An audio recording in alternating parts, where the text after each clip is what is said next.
அஸ்ஸலாமு அலைக்கும் வரஹ்மத்துல்லாஹி வபரகாத்துஹு. சிம்பிளாக ஒரு சிக்கன் ரெசிபி பார்க்கலாமா? நான் வந்துட்டு ஒரு 1/2 kg கிட்ட சிக்கன் எடுத்திருக்கேன். அதை நல்லா வாஷ் பண்ணிவிட்டு கொஞ்சமாக மஞ்சள் பொடி போட்டுக்கிறலாம். இது பார்த்திங்கன்னா என்னோடய ஸ்டைலில் நான் குக் பண்ணுறது.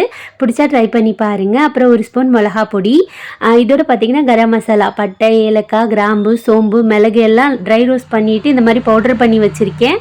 இதை வந்துட்டு ஒரு ஸ்பூன் போட்டுக்கிறலாம். சின்ன ஸ்பூனில் ஒரு ஸ்பூன் போட்டால் போதும், ஏன்னா அதோட ஃப்ளேவர் கொஞ்சம் அதிகமாக இருக்கும். அதனால தான் ஒரே ஒரு பெரிய வெங்காயம், ஒரே ஒரு தக்காளி போட்டுக்கிறலாம். நீங்கள் சின்ன வெங்காயம் கூட யூஸ் பண்ணிக்கலாம், டேஸ்ட் இன்னுமே சூப்பராக இருக்கும்.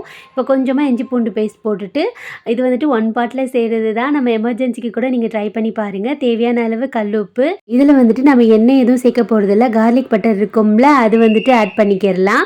கார்லிக் பட்டர்னா என்னன்னு சொல்லிட்டு ஒரு சிஸ்டர் கேட்டிருந்தாங்க. நம்ம நார்மல் பட்டர் இருக்கும்ல, அதே மாதிரியே கடையில் வந்துட்டு கார்லிக் ஸ்ப்ரெட்டுன்னு விற்கும் சிஸ்டர், அதுதான். அது போடும்போது இன்னுமே நல்லா வாசனையாக நல்லாயிருக்கும்.